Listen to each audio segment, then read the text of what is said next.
Good morning बच्चों, कैसे हो आप सब। उम्मीद करता हूँ आप सब अच्छे होंगे, घर पर बैठ कर पढ़ाई कर रहे होंगे और फिजिक्स की ऑनलाइन क्लासों का मज़ा ले रहे होंगे घर पर बैठकर। और कोई दिक्कत नहीं आ रही होगी आपको, जैसे आपकी वीडियो लगातार बनती जा रही है, आपको टाइम पे मिलती जा रही है, नए नए टॉपिक्स की वीडियो आप देखते जा रहे हैं। बस एक आशा करता हूँ आप लोग प्रैक्टिस ज़रूर करें, प्रैक्टिस ना छोड़िए आप लोग अपने घर पर। प्रैक्टिस छोड़ दी तो आप प्रॉब्लम हो, ठीक है। मैंने लास्ट वीडियो में भी कहा था कि practice makes a man perfect. चलिए आगे बात करता हूँ आज के नए टॉपिक के बारे में। हमने आपको पता है 9 टॉपिक हम फर्स्ट चैप्टर के क्लियर कर चुके हैं और जो लास्ट टॉपिक था 9वां वो हमारा था कूलाम के नियम का सदिश निरूपण। मैंने आपको उसमें भी बताया था कि सदिश निरूपण क्यों करते हैं, क्योंकि बल है एक सदिश राशि जिसमें परिमाण के साथ साथ क्या होती है, दिशा होती है। इसी वजह से हम लोगों ने उसका सदिश निरूपण किया जाए। लेकिन आज का जो टॉपिक है वो है अध्यारोपण का सिद्धांत, जिसे इंग्लिश में कहा जाता है सुपरपोजिशन प्रिंसिपल। ठीक है, रिपीट करता हूँ, आज का जो इम्पोर्टेंट टॉपिक है वो है अध्यारोपण का सिद्धांत, जिसे इंग्लिश में सुपरपोजिशन प्रिंसिपल कहा जाता है। अब बात करते हैं शुरुआत। देखिए सबसे पहले मैं इसके कुछ कारण बताता हूँ कि सुपरपोजिशन प्रिंसिपल अर्थात अध्यारोपण का सिद्धांत लगाने का कारण क्या था। मैं आपको मेरे हर टॉपिक में, हर वीडियो में एक बात जरूर बताता हूँ कि कोई भी टॉपिक जब हम करते हैं तो उसके पीछे एक रीज़न होता है, एक कारण होता है। आप पूछेंगे सर कि इसके पीछे क्या कारण होगा, तो कारण बता देता हूँ, बहुत सारे आवेशों की उपस्थिति। ठीक है, आवेशों की जो उपस्थिति होती है उसी कारण से अध्यारोपण का सिद्धांत हम लोग यूज करते हैं। लेकिन इसमें संख्या कितनी होनी चाहिए आवेशों की, 2 से ज़्यादा आवेशों की उपस्थिति होने पर हम अध्यारोपण का सिद्धांत यूज करते हैं। ठीक है बेटा, आप लोग सभी जानते हैं कि जब किसी तंत्र या निकाय या कोई एक ऐसा माध्यम, एक ऐसा वस्तु जिसमें कि केवल 2 आवेश उपस्थित हों और 2 आवेशों की मध्य बल निकालना होता है तो हम लोग कूलाम का नियम लगाते हैं। ठीक है, मैं भी आपको बेसिक जानकारी दे रहा हूँ, अभी मैंने अध्यारोपण सिद्धांत शुरू नहीं किया है। मैं भी आपको केवल इतना बता रहा हूँ कि कूलाम के नियम और अध्यारोपण नियम में अंतर कितना है। एक ऐसा तंत्र, एक ऐसा निकाय जिसमें केवल 2 आवेशों के मध्य बल निकालना होता है तो हम लोग कूलाम का नियम यूज करते हैं। लेकिन जब हम लोग बहुत सारे आवेशों के मध्य बल निकालना होता है तो हम लोग क्या करते हैं, फिर हम लोग अध्यारोपण का नियम अर्थात सुपरपोजिशन लॉ यूज करते हैं। आई बात आपको समझ में? चलिए शुरू करते हैं सुपरपोजिशन प्रिंसिपल लॉ को अर्थात अध्यारोपण के सिद्धांत को हम शुरुआत करते हैं। ठीक है, सबसे पहले मैं शुरू करता हूँ आपको बताते हुए इसका सिद्धांत। देखिए इसको परिभाषित कैसे किया है, ब्लैक बोर्ड पर मैंने लिख रखा है, आप पढ़ सकते हैं, अच्छी तरह देख सकते हैं। अध्यारोपण सिद्धांत जो है, अध्यारोपण को परिभाषित जो करता है वो सिद्धांत निम्नानुसार है। मैंने लिखा हुआ है कि इस सिद्धांत के अनुसार किसी निकाय में उपस्थित एक आवेश पर लगने वाले कुल बल उस आवेश पर अन्य आवेशों के कारण लगने वाले बलों के अन्य बलों के सदिशों के तुल्य होता है। आई बस में अब देखिए मैं आपको एक चीज से समझाता हूँ। मान के चलिए ये एक निकाय है, यहाँ पे हमने टेस्टिंग चार्ज परीक्षण आवेश Q0 ले लिया। अब इस आवेश पर एक ऐसा दूसरा आवेश है जो अपना बल लगा रहा है, मानो वो आवेश Q1 है जो अपना बल लगाएगा इसके ऊपर। इसी तरीके से दूसरा आवेश Q2 ले लिया, ये भी इस पर बल लगाएगा। ठीक है, तीसरा हमने Q3 ले लिया, ये भी इस पर बल लगाएगा। इसका मतलब है यहाँ पर इस Q0 पर टेस्टिंग चार्ज अर्थात परीक्षण आवेश पर लगने वाला कुल बल निकालना होगा तो हम लोग अध्यारोपण के सिद्धांत का यूज करेंगे। उसमें क्या होगा, हम लोग एक एक कर इन सभी आवेशों के कारण लगने वाले बलों का निकालेंगे, बाद में उन सभी बलों का सदिश योग कर दिया जाएगा। तो क्या होगा, हमारे लिए इस Q0 पर आवेश पर लगने वाले कुल बल का मान पता हो जाएगा। आई बस में? चलिए अब हम लोग करते हैं इस प्रोसीजर को, इस पूरी विधि को करते हैं अपने चित्र के अनुसार, अपने डायग्राम के अनुसार। तो सबसे पहले मैं आपको सिखाता हूँ इसका डायग्राम कैसे बनाना है। मैं पहले भी बता चुका हूँ कि डायग्राम को रटना नहीं होता, फिजिक्स के अंदर डायग्राम को बनाना आना चाहिए कि आप किस तरीके से डायग्राम को बना सकते हैं। तो आप लोग एक ऐसे तंत्र या निकाय पर विचार कीजिए जिसमें बहुत आवेश हो। मैं आपको बार बार रिपीट कर रहा हूँ, अध्यारोपण का सिद्धांत 2 से अधिक आवेशों के लिए उपयोगी होता है। जब 2 से अधिक आवेश किसी निकाय या तंत्र में उपस्थित होते हैं तो ही अध्यारोपण का सिद्धांत यूज किया जाता है, अन्यथा 2 आवेशों के लिए कूलॉम का नियम ही साबित होता है। अब बात करते हैं आगे कि मैं भी चित्र और डायग्राम कैसे आपको बनाना है, कैसे सिखाना है आपको ये बता रहा था। तो चलिए ब्लैक बोर्ड पर हम लोग चलते हैं चित्र के साथ, ठीक है। मैंने अभी आपको कहा हम लोग एक ऐसे निकाय या तंत्र पर विचार करेंगे, ठीक है, जिसमें बहुत सारे आवेश उपस्थित हैं। तो मैंने एक निकाय बनाया या तंत्र है, इसे त्रिविमीय निकाय कह सकते हैं, ठीक है। यहाँ पे आप देख सकते हैं ये एक्स अक्ष हो गया, ये वाई अक्ष हो गया और ये जेड अक्ष हो गया। इसके लिए ये एक त्रिविमीय निकाय की तरह काम कर रहा है। और इस निकाय में मैंने एक बिंदु आवेश Q0 ले चुका हूं। आपको ब्लैक बोर्ड पे दिखाई दे रहा है, मैंने एक आवेश Q0 लिया है, ठीक है। इसी तरीके से एक दूसरा आवेश लिया है, इसका नाम है Q1। अब क्या होगा, ये आवेश इस आवेश पर बल लगा रहा है और ये आवेश इस आवेश पर बल लगाएगा, तो यहाँ पे कूलॉम का नियम आरोपित होगा। लेकिन एक ऐसा निकाय है जिसमें किसी अन्य आवेश की उपस्थिति भी है और मानो तो दूसरा आवेश Q2 है, ये Q2 आवेश ही परीक्षण आवेश Q0 पर बल लगा रहा है। इसी तरीके से एक आवेश Qn ले लिया, ठीक है। ये सभी आवेश इस परीक्षण आवेश Q0 पर बल लगा। अब बात करते हैं आगे। देखिए ये हो गया इसके लिए निकाय का मूल बिंदु।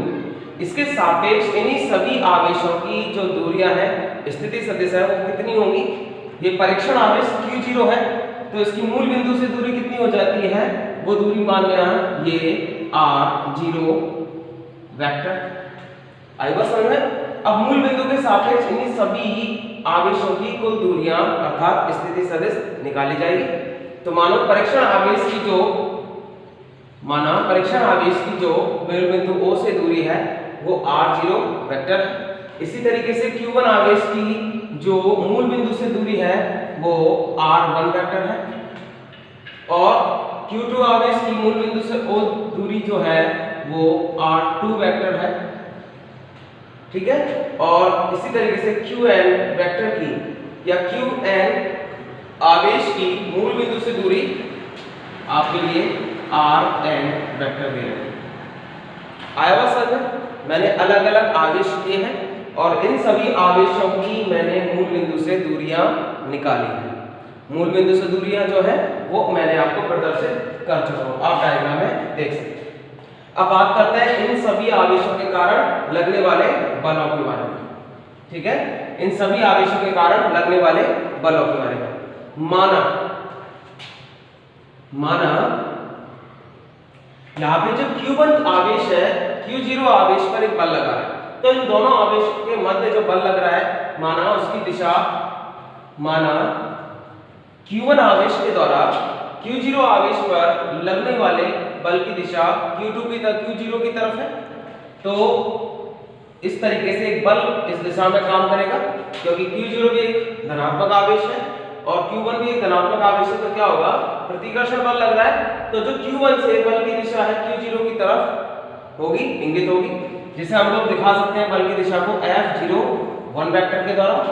इसी तरीके से Q2 आवेश के द्वारा Q0 पर परीक्षण आवेश पर लगने वाले बल की दिशा क्या होगी, ये बल की दिशा होगी F02 वेक्टर, ठीक है। और इसी तरीके से हम देख सकते हैं Qn आवेश भी Q0 आवेश पर बल लगाएगा और Q0 आवेश पर बल लगाएगा तो इसकी दिशा Q0 आवेश की तरफ होगी। तो यहां से जो बल की दिशा होगी वो कुछ इस तरीके से होगी, वो होगी F0n। आई बता आपको समझ। तो मैंने अभी आपको बताया कि प्रत्येक आवेश इस परीक्षण आवेश पर अपना एक बल लगा और इस बल लगाने की वजह से उनकी दिशाएं भी होती है क्योंकि बल एक सदिश राशि है। तो Q1 आवेश के द्वारा Q0 पर लगाए गए बल की दिशा F01 वेक्टर हो गई Q0 की तरफ। इसी तरीके से Q2 आवेश के द्वारा लगने वाले बल की दिशा F0 2 वेक्टर हो गई और Qn आवेश के द्वारा लगने वाले बल की दिशा F0 n वेक्टर हो गई।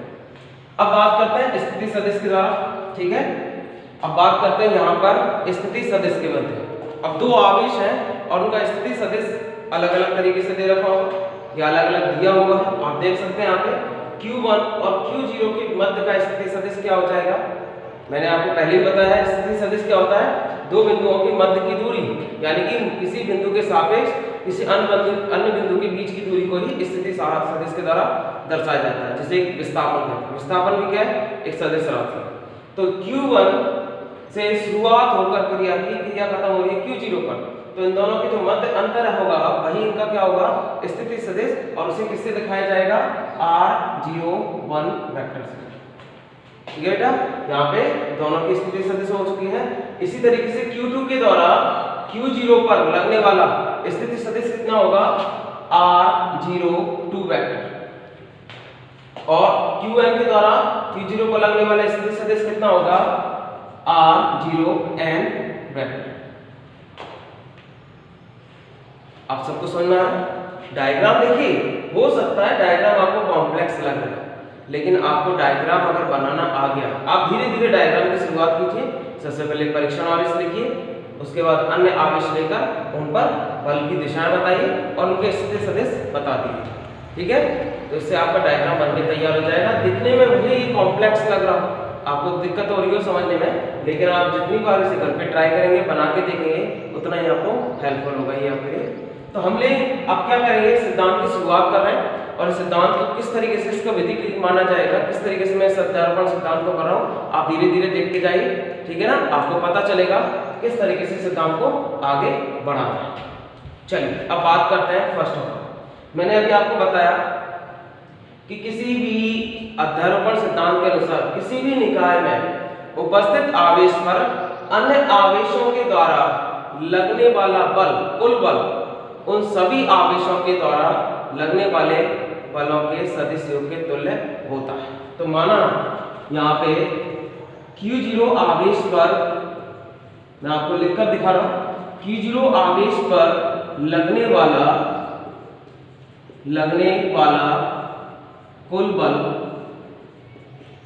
वो कितना है, F0 वेक्टर।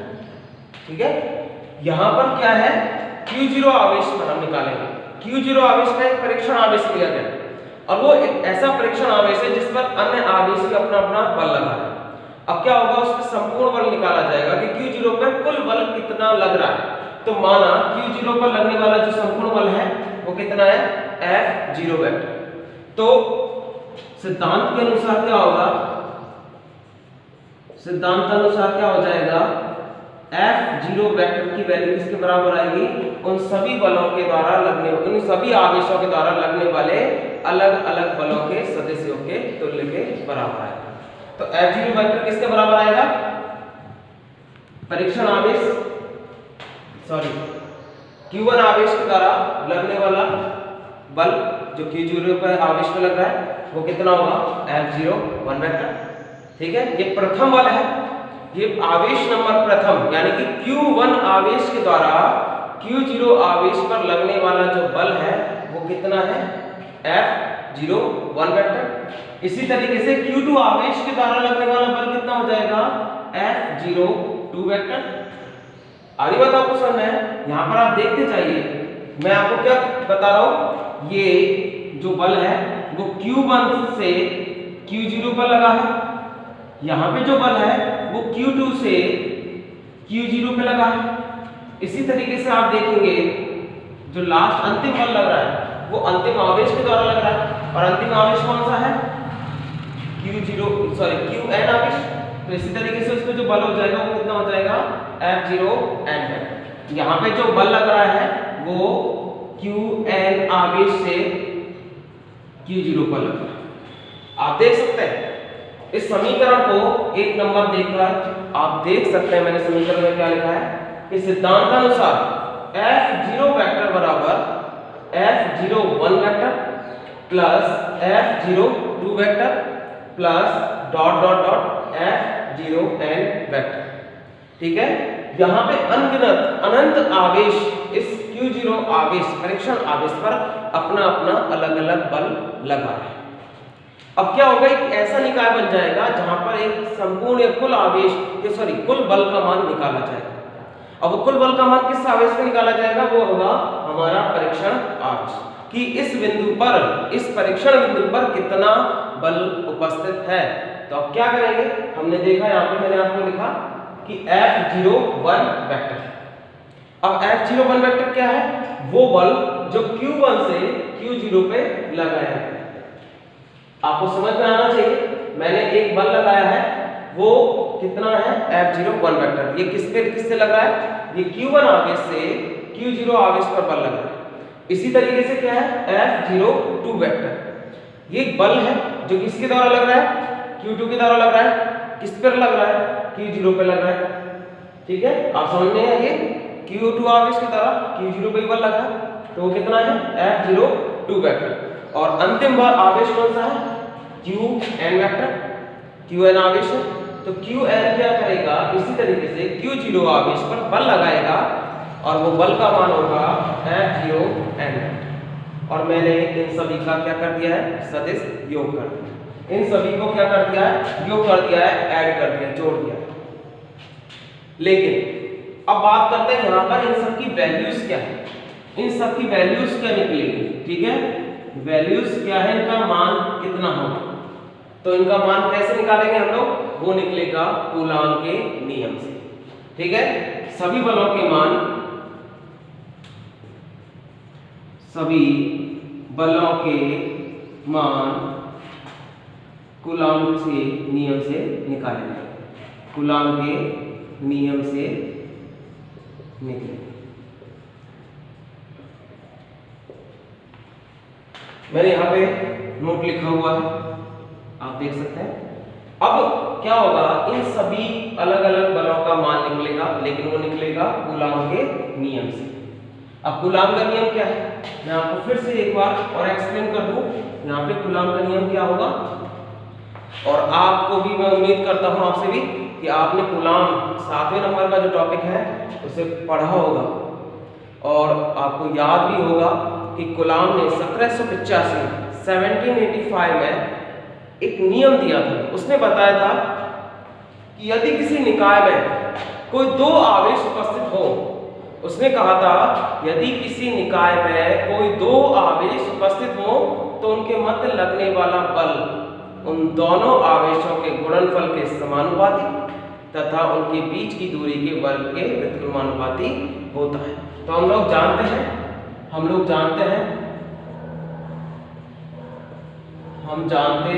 हैं कि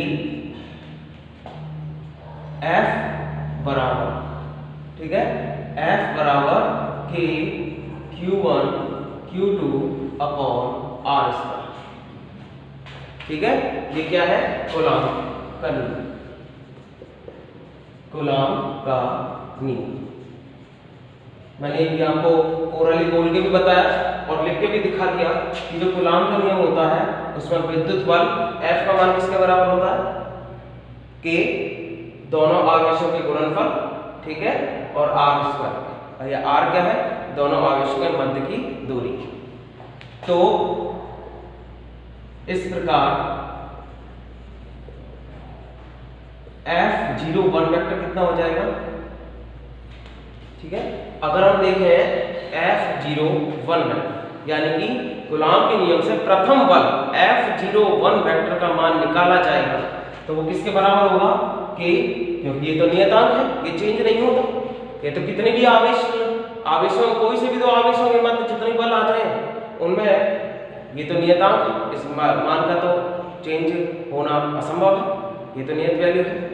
लेकिन यहाँ पे आवेशों के मान बदल चुके हैं क्योंकि हमने कूलॉम के नियम में क्या लिए थे, Q1 और Q2 आवेश, लेकिन यहाँ पर हमारे पास दो आवेश है। देखिए यहाँ पर एक तो 0 और एक 1, इसका अलग है। यहाँ पर दो आवेश है, एक तो परीक्षण आवेश वो कितना है Q0 और दूसरा आवेश कौन सा जो बल लगा रहा है, आई बात समझ, जिस पे बल लग रहा है वो है Q2 आवेश और जो बल लगा रहा है वो कितना है, कौन सा है, Q1 अपॉन R01 वेक्टर का स्क्वायर। आइवर्सन में, क्योंकि यहाँ पे R01 वेक्टर क्यों किया मैंने, क्योंकि यहाँ पे R01 क्या है, स्थिति सदिश है, दो बिंदुओं के बीच की दूरी स्थिति को बता रही है। यहाँ पे एक ऐसी भौतिक राशि तो दो बिंदुओं के मध्य की दूरी को, अर्थात किसी बिंदु की अन्य बिंदु से दूरी को या उसकी स्थिति को व्यक्त करती है, वो स्थिति सदिश है। और स्थिति सदिश कैसी राशि होती है, वेक्टर क्वांटिटी होती है, ठीक है, एक सदिश राशि होती है। तो ये हो गया समीकरण समीकरण नंबर 2। अब क्या करेंगे, इसी तरीके से हम देखेंगे F02 वेक्टर निकाला जाएगा। तो F02 वेक्टर किसके बराबर हो जाएगा, वही K, ठीक है, Q0, क्योंकि परीक्षण आवेश है, यहाँ भी 0 है और यहाँ 2 है, यहाँ पे परीक्षण आवेश देखा Q0 और यहाँ पर अन्य आवेश कौन सा बल लगा रहा है, Q2, और ये हो जाएगा R0 वेक्टर का स्क्वायर। लेकिन एक बात और मैं बताना भूल गया, हमें यहाँ पर एकांक सदिश का भी यूज करना है दिशा ज्ञात करने के लिए, क्योंकि दिशा का मान नहीं पता चल रहा कि किसका है, किसकी तरफ है। तो यहाँ से एकांक सदिश लगाया जाएगा, वो हो जाएगा R01 कैप, और इसी तरीके से इसमें हो जाएगा R02 कैप, ठीक है। समीकरण नंबर 3, एकांक सदिश इसलिए लगाया गया क्योंकि ये दिशा को इंगित करता है, दिशा को व्यक्त करता है। अब बात करते हैं F0n के बारे में, यानी कि अंतिम बल, और वो किसकी वजह से लग रहा है, अंतिम आवेश की वजह से। किस पे लग रहा है, परीक्षण आवेश। तो परीक्षण आवेश पर जब बल लग रहा है अंतिम आवेश के द्वारा, तो कितना होगा, F0n वेक्टर, और F0n वेक्टर है तो इसका मतलब क्या है, नियतांक आई गई कूलॉम के नियम से। परीक्षण आवेश कितना है, Q0, और अंतिम आवेश कितना है, Qn, तो नीचे कितना हो जाएगा, R0n वेक्टर का स्क्वायर, ठीक है। आपको बात समझ में आई सर, मैं क्या कह रहा हूँ, यहाँ पे आप देख सकते हैं ये अंतिम वाला है जो किस अंतिम आवेश पे से लग रहा है, लेकिन किस पे लग रहा है, परीक्षण आवेश Q0 पर लग रहा है। अब परीक्षण आवेश Q0 पर लग रहा है तो इसकी दिशा भी होगी, वो किसकी दिशा की तरफ है, Qn से Q0 की तरफ, तो हम लोग एकांक सदिश का यूज करेंगे, तो वो कितना हो जाएगा, R0n कैप, समीकरण नंबर 4। अब आप देख सकते हैं मैंने आपके लिए इन सभी बलों की अलग अलग मान कूलॉम के नियम से निकाला, और मैंने अपने नोट में लिखा हुआ कि इन सभी बलों के मान कूलॉम के नियम से निकलेंगे। अब आप क्या करेंगे, समीकरण नंबर 2, समीकरण नंबर 3, समीकरण नंबर 4 को आप समीकरण नंबर 1 में रख देंगे, तो परीक्षण आवेश Q0 पर कुल बल निकल आएगा। तो हम लोग क्या करेंगे, समीकरण से समीकरण 2, 3 एंड 4 से सभी के मान समीकरण 1 में रखने पर, ठीक है, क्लियर हुआ। मैंने समीकरण 2nd, 3rd, 4th से सभी बलों के मान समीकरण 1 में रख दिए। तो समीकरण 1 क्या है, ये आपके सामने लिखा हुआ समीकरण है, F01 वेक्टर बराबर F01 vector plus F02 vector plus F0n vector. तो F0 वेक्टर कितना हो गया, इन सभी का मान F01 वेक्टर कितना है, कि परीक्षण आवेश Q0, प्रथम आवेश Q1, और ये हो गया R01 वेक्टर का स्क्वायर प्लस डॉट R01 का।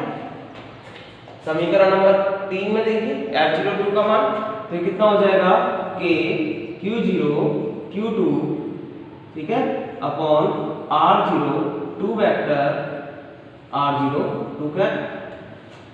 आ रही बात आपको समझ में, धीरे धीरे ध्यान से देखिए, सभी बलों के मान कुछ नहीं करा, चेंज कुछ नहीं किया, बस सभी मानों को रखते जा रहा हूं।